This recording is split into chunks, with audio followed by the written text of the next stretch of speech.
अस्सलाम वालेकुम एवरीवन। उम्मीद है आप सब लोग खैरियत से होंगे। रमज़ानुल मुबारक की बहुत ज़्यादा सब लोगों को, मेरे जितने भी फॉलोअर्स हैं यूट्यूब पर, फेसबुक पर, इंस्टाग्राम पर, सब लोगों को बहुत ज़्यादा मुबारक हो।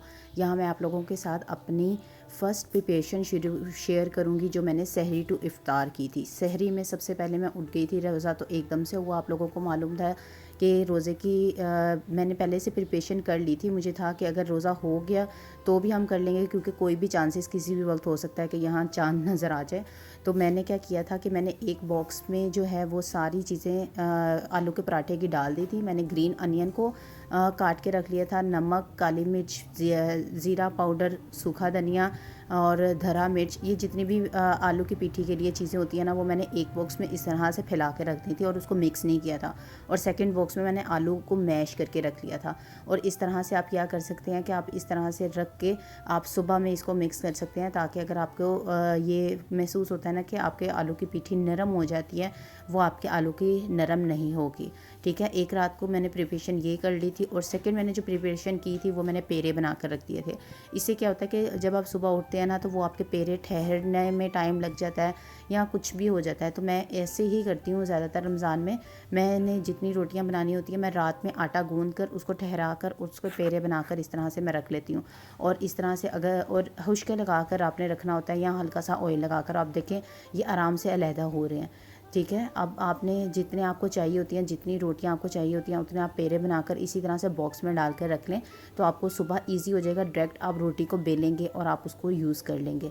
यहाँ मैंने जितनी भी रोटियां मुझे चाहिए थी उतने मैंने पेड़े बना लिए थे। मैंने, मेरे हस्बैंड ने और दोनों बच्चों ने। मेरे रोज़ा रखना था। फ़ातिमा भी माशाल्लाह बड़ी हैं, अली भी माशाल्लाह अब 10 साल का होने वाला है, तो उसको भी बहुत शौक़ था कि मैंने भी रोज़ा रखना है। तो हम, मैंने उसी लिहाज से सबके पेड़े बनाकर और रख लिए हुए थे। और इस तरह से मैंने डायरेक्ट मैं उठी हूँ, 3:30 बजे मैं उठी हूँ। और हम लोगों अल्हम्दुलिल्लाह 4:25 तक हम लोग सहरी करके फ़ारिग हो चुके थे, क्योंकि लाहौर में आप लोगों को मालूम है कि सहरी के जो टाइमिंग है वो 4:40 तक है। ठीक है, तो आप उस लिहाज से अपनी प्रिपरेशन कर सकते हैं। मैंने जो अपनी प्रिपरेशन की थी उसमें हम लोग 1 घंटे में फ़ारिग हो गए थे सहरी करके और सहरी प्रिपेयर करने के साथ साथ। ठीक है, अब यहाँ मैंने रोटियाँ जो हैं वो बना ली थी। रोटियों को ये होता है कि सहरी में जो है ना, हमें बहुत ज़्यादा भी वो नहीं करना चाहिए। मतलब मेरी कोशिश होती है कि हम रोटी खाएं। अगर चावल बच्चों ने खाने हैं तो वो भी खा सकते हैं, लेकिन ना ज़्यादातर मेरी रोटी पर फोकस होता है। उसके अलावा मेरा सहरी में ये चीज़ होती है कि मैं खजूर बच्चों को ज़रूर देती हूँ और खजूर ज़रूर लेती हूँ, क्योंकि एक तो ये एक सुन्नत भी है और दूसरी उससे जो है ना का एक अच्छा एनर्जी लेवल रहता है। तो मैंने खजूर को भी डीसीड करके रात में ही रख लिया था। और जितनी भी, मतलब एक प्याली में मैंने रख लिया था, जिसको जितनी भी चाहिए होंगी वो यूज़ कर लेगा। तो यहाँ मेरी कंप्लीट प्रिपरेशन हो गई थी। दही भी मैंने 2 तरह की रखी थी, एक में मैंने चटनी डाल दी थी और एक में मैंने सादी दही ही फेंट ली थी। क्योंकि समटाइम्स बच्चे होते हैं वो कहते हैं कि हम लोगों को सादी दही चाहिए, और समटाइम्स जो हैं वो कहते हैं कि हम लोगों को चटनी वाली दही चाहिए। तो मैंने दोनों रख ली थी कि सेफ़ साइड मुझे बाद में ना उठ के काम करना पड़े। तो यहाँ हम लोगों ने सहरी करना शुरू कर दी थी। और लास्ट पर जो होता है, मैंने साथ ही चाय भी रख ली थी, क्योंकि चाय बहुत ज़्यादा इम्पोर्टेंट होती है। सारा दिन गुजारना होता है, और अगर एक बार आपको थकावट सी महसूस होने लग जाए ना, तो रोज़ा गुजारना मुश्किल हो जाता है। तो मैंने साथ ही चाय भी रख के ले गई थी, क्योंकि हम लोग नॉर्मल सी चाय पीते हैं, ना बहुत ज़्यादा गर्म ना बहुत ज़्यादा ठंडी। फिर जब हम सहरी खा रहे थे तो मुझे एकदम से, मैंने जब सब खाना खा रहे थे तो मेरे हस्बैंड ने क्या किया, उन्होंने पहले दही खाना शुरू की। उन्होंने कहा मैं पहले दही खाऊंगा। तो हम लोग खा रहे थे, तो जब मैंने आधी से कर ली, खाना खा लिया, तो मुझे एकदम से हुआ, मैंने कहा मेरे हस्बैंड के लिए तो मैंने रोटी बनाई ही नहीं। मतलब कि मैं इतनी ब्लैंक में कैसे हो सकती हूँ कि रोटी जो है वो इस तरह से कम हो जाए। फिर मैं दोबारा उठी और दोबारा फिर जल्दी जल्दी से मैंने रोटी बनाई कि उनकी जो है वो सहरी रह ना जाए। और फिर साथ साथ मैं रोटी अपनी खा भी रही थी और साथ साथ मैं रोटी बना भी रही थी। तो ये जो है वो पहली सहरी में तो ये हमारे साथ ये हुआ। अब यहाँ मैं ना इफ़्तारी में हमेशा ना असर के बाद ज़्यादातर बनाती हूँ, क्योंकि मेरी ज़्यादातर प्रिपरेशन तो आप लोगों के सामने है कि हुई भी होती है।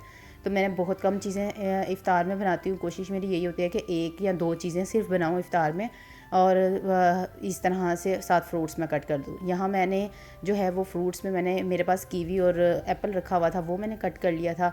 असर के वक्त मैं किचन में आई थी, तो उस वक्त मैं आई और गैस बिल्कुल नहीं आ रही थी और इतनी एकदम से मुझे टेंशन हुई कि अब गैस ही नहीं आ रही, अब क्या होगा। तो मैंने फिर जितनी प्रिपरेशन मेरी पहले हो सकती थी वो कर ली, क्योंकि मुझे अंदाज़ा था अगर 6:20 पर रोज़ा खुल रहा है तो अंदाज़ा है कि 6 बजे तक गैस आ जाएगी। तो खैर वो भी नहीं आई थी, फिर मुझे सिलेंडर पर ही काम करना पड़ा, सिलेंडर को ही अटैच करके काम करना पड़ा। तो मैंने क्या किया था, यहाँ मैं पकौड़े की प्रिपरेशन कर रही हूँ। सैलड, इसमें वेजिटेबल पकौड़े मैं बना रही हूँ।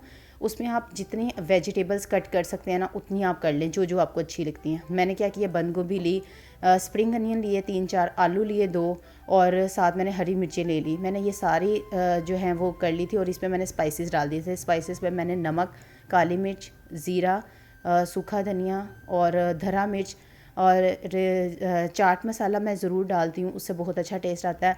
और उसके साथ ये पैकेट में मैंने जो है ना सूखा धनिया और ज़ीरा और धरा मिर्च, ये 3 चीज़ें मैंने पीस कर इकट्ठी रखी हुई होती है, जो रोस्ट करके ना, तो इसको मैं डाल देती हूँ। ठीक है, ये सारी चीज़ें अच्छी तरह डालकर जितनी जितनी क्वांटिटी में आपको चाहिए होती हैं वो डालकर, अब इसमें बेसन मैं इतना डालती हूँ। साथ के साथ ना मेरी सिस्टर आई हुई थी, वो दूध और जो भी हम लोगों ने पानी के तौर पर लेना था, मैंने जो इमली आलू बुखारे का शरबत बनाया था ना, वो हम लोगों ने साथ यूज़ किया था, वो साथ साथ बना रही थी। तो मैंने यहाँ बेसन जो है वो बहुत कम इसमें जाता है, सिर्फ मैंने इतना बेसन डाला था जिससे मेरी वेजिटेबल्स जो हैं वो सिर्फ कोट हो जाए, उनमें अच्छी तरह से मिक्स हो जाए। और पानी फिर मैंने आहिस्ता आहिस्ता डाला था और इतना डालना है कि सिर्फ लिक्विड इसमें बिल्कुल ना बने। अब यहाँ सबसे पहले मैंने हदीजा के समोसे डाल दिए थे और पकोड़े डाल दिए थे, क्योंकि ये इसमें बेसन ग्लूटेन फ्री था।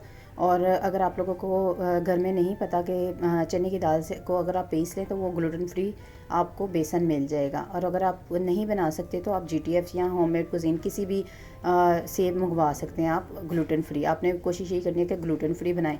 अब मैंने सबसे पहले समोसे निकाल लिए थे और उसके साथ ही मैंने पकोड़े भी निकाल लिए थे, और ये बहुत क्रिस्पी और बहुत मज़े के पकोड़े बनते हैं अगर आप इस वे में बनाएंगे। ज़्यादा इसमें वेजिटेबल्स होती हैं और कम जो है ना वो इसमें बेसन होता है। ठीक है, अब इसके बाद जितने भी पकोड़े मैंने बनाने थे वो सारे बना लिए थे, जितना भी मेरे पास मिक्सचर था। और उसको जो है मैंने कोशिश यही की थी, बहुत ज़्यादा मैं ऑयल यूज़ नहीं करती हूँ। मेरी कोशिश होती है कि शैलो फ्राई में ही काम हो जाए, और अगर ज़्यादा करना पड़े तो मतलब मैं कोशिश यही होती है कि कम में ही जो है ना वो काम हो जाए। अब देख रहे हैं शैलो फ्राई मैंने तकरीबन किए हुए थे इनको, और ये बहुत अच्छे और बहुत डिफरेंट से पकोड़े बनते हैं। अब इसके बाद आ जाती है रोल की बारी। मैंने आप लोगों के साथ ये सारी रेसिपीज़ वगैरह शेयर की थी रोल और समोसों की, तो ये वही रोल और समोसे हैं जो मैंने लास्ट प्रिपरेशन में आप लोगों के साथ शेयर की थी। तो जब ये चीज़ें बनी हुई होती हैं ना तो बहुत आसानी हो जाती है कि आपके ये चीज़ें बनी हुई हैं, रेडी टू कुक हैं, बस आपने इनको फ्राई करना है और आपने इसको निकाल लेना है।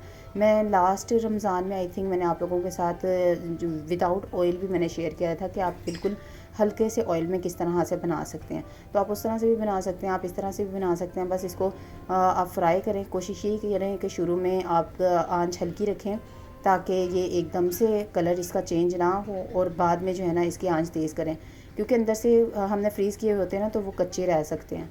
बस इसके बाद आ जाती है चाय की बारी। चाय हम लोगों ने पी और उसके बाद जो है हमारी इफ्तारी मुकम्मल हो गई।